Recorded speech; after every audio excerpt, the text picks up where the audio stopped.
on today's video, we're going to talk about how to plan and how to budget for Yushan Mountain, and it's not an easy hike to plan for. There's a lot of logistic problems, transportation, and definitely not enough information in English available online.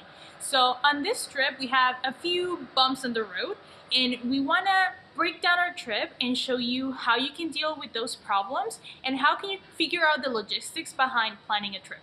And how you can do Yushan on a budget. Most definitely. You definitely don't need to spend a ton of money to hike this amazing and beautiful place. Let's get started. So hiking Yushan takes some planning. You can't just decide to do it last minute. And this is in part because you're gonna need 2 permits, one of which takes 3 months to get. You can hike Yushan in 2 days or 1 day. We recommend the 2-day option because it's gonna help you acclimatize, gives you more time to see the beautiful Paiyun Lodge area and Yushan, gives you more time on the trail, and lets you see the sunrise over Jade Mountain, the highest peak in Taiwan, which is pretty amazing. But it's also the only way to do it on a budget with public transportation. So the whole ticket system and the permits can be a little bit tricky, so we're not going to go into detail on how to get them, but instead we're going to link down below a website that's going to explain everything you need to know on how to get the permits. And you definitely want to get the Paiyun permit because this is the one that's going to let you pass through the lodge and get all the way to the top. You definitely need this one. What you need to know about that, and this is where it's really important because it is actually a lottery to get it. So you want to put your bid in 3 months ahead of time. Earlier the better. They release it exactly 3 months for the date. So put it in that day. And then 1 month ahead of time, you're going to get a confirmation saying whether you're in or out because it is a lottery to get in. Now, if you're a foreigner, you're in luck because 20 spots every day between Monday and Thursday are reserved for foreign passport holders. Go for one of those spots there. It's going to have a special entry when you sign up that you can say foreign passport holder. Get one of those because that's going to make it the easiest to get past that bid system for you. So once you get your confirmation a month in advance, it's the time for you to start planning. So this means reserve your train ticket, reserve your spot at the bus. Go ahead, and if you want to eat any food at Paiyun Lodge, you're going to have to reserve it ahead of time since there's porters that bring the food, so it's man-powered. And paying is not too difficult. You can either pay with a bank transfer or they are very accommodating for foreigners, so you can actually pay on location. The second permit is much easier to get. There are 2 ways to do it. So the first and really easy way is once you go to the Paiyun Mountaineering Center, which is right at the base of the mountain, and this is what's going to allow you in or out to pick up your permit. You just have to go to the building next door and ask for the police permit.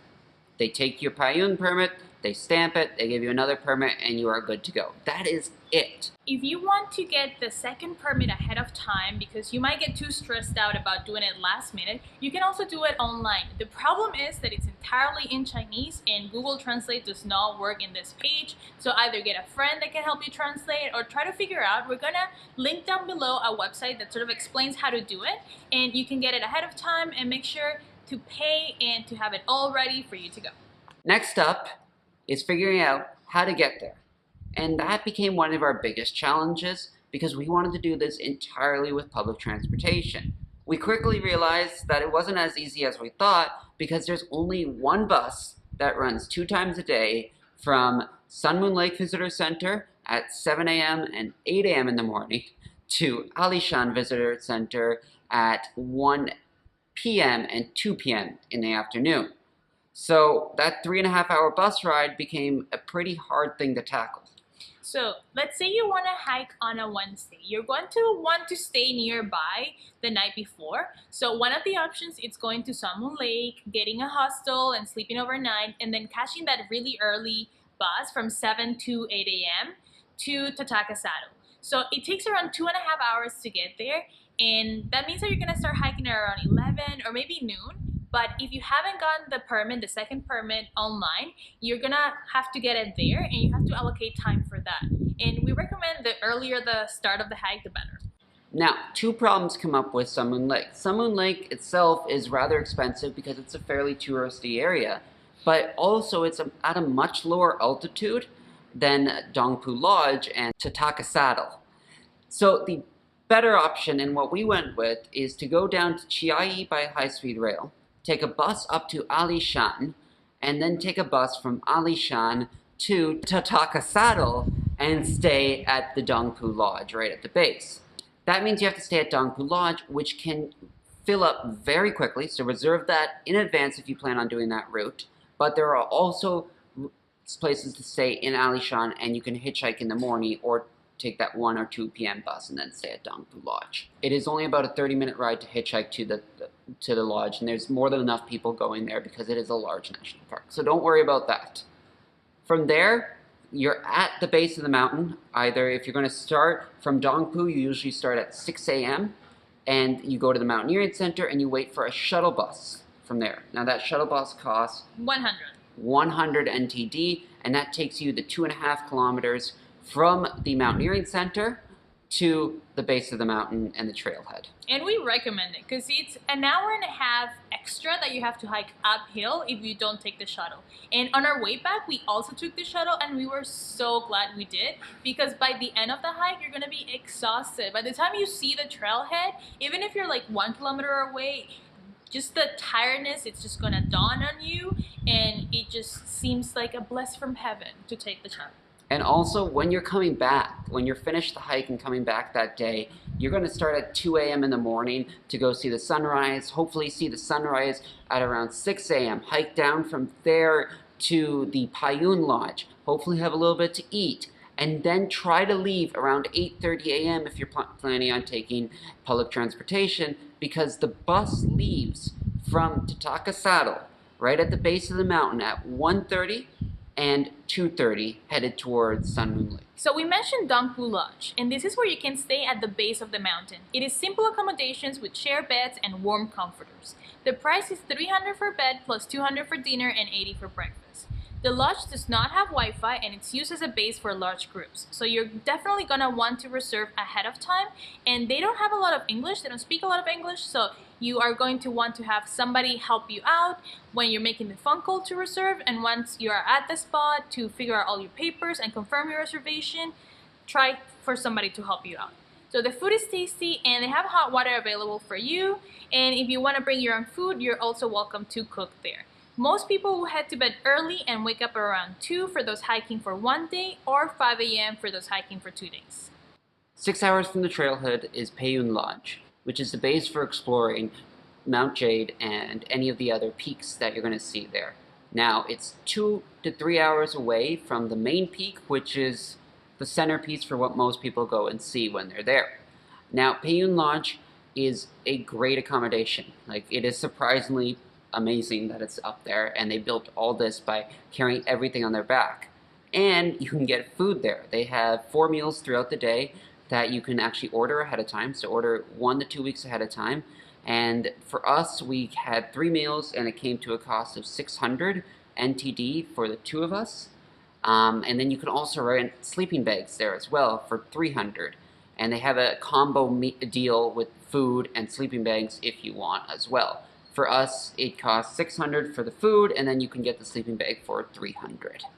And pretty much the same accommodations as Dongpu Lodge. It can get pretty cool up there, so do have extra layers on. And once you're up there, they also have hot water to refill your hot water bottles, have some tea, hang out, relax, walk around a little bit, and go to bed right after dinner, because if you're going to do the sunrise hike, you're going to want to get up around 2:30. Most people leave around 3:15 for a 2 to 3 hour reach to the summit, and you get there about the 6 a.m. Check with the guides for the exact time of sunrise once you get there. So lastly, gear, what we brought with us. So I brought a 20-liter backpack, and Jesse brought a 24-liter backpack.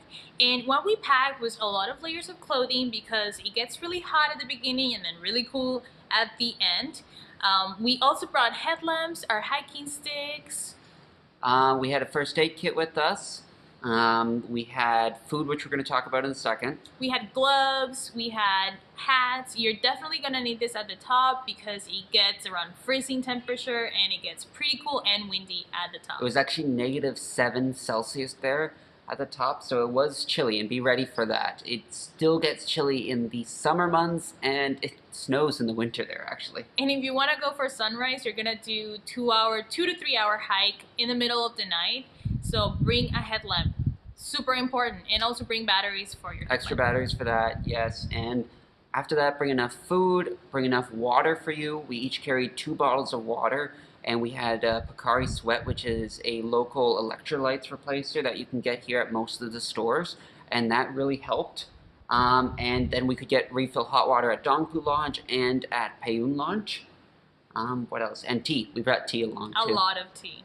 So we brought a bunch of snacks on our way up because it's always better to have more food than run out in the middle of your hike. And we also booked a lot of our food for the lodges, so we didn't have to carry as much. We spent around 750 NTD dollars at Carrefour the week before to buy all of our supplies, and our strategy was to break every hour for food and water for around 10 minutes. That 10 minutes was super helpful for us because that meant we could replenish and also take a break, and we were scheduled to take a break, and it allowed us to eat a little bit, and the altitude really starts to wear on you more than we even thought would. So we brought granola bars, nuts, tuna, bread. We made tuna sandwiches. We had dried mangoes, crackers, oranges, more granola bars, Snicker bars. You'll also feel the altitude while you're climbing, so that's why we stuck to that 1 hour break. So that was it for our trip to Yushan. So if you have any questions about the trip, and if you haven't checked our video from Sunday about getting from Taipei to Totaka, we recommend you check it out. And next Saturday, we are going to have the video coming out for our climb from Totaka to the summit. And it's going to be fantastic because we absolutely loved it. So if you have questions about any part of climbing Jade Mountain, the permits, planning for it, let us know in the comments down below for any of our Jade Mountain videos, and we will respond with everything we found out on our trip. We highly recommend you check out this beautiful place and this really accessible mountain. And if you enjoyed this video, hit the subscribe button, give us a like if it was helpful to you, and let us know in the comments. Have a great day, and happy travels.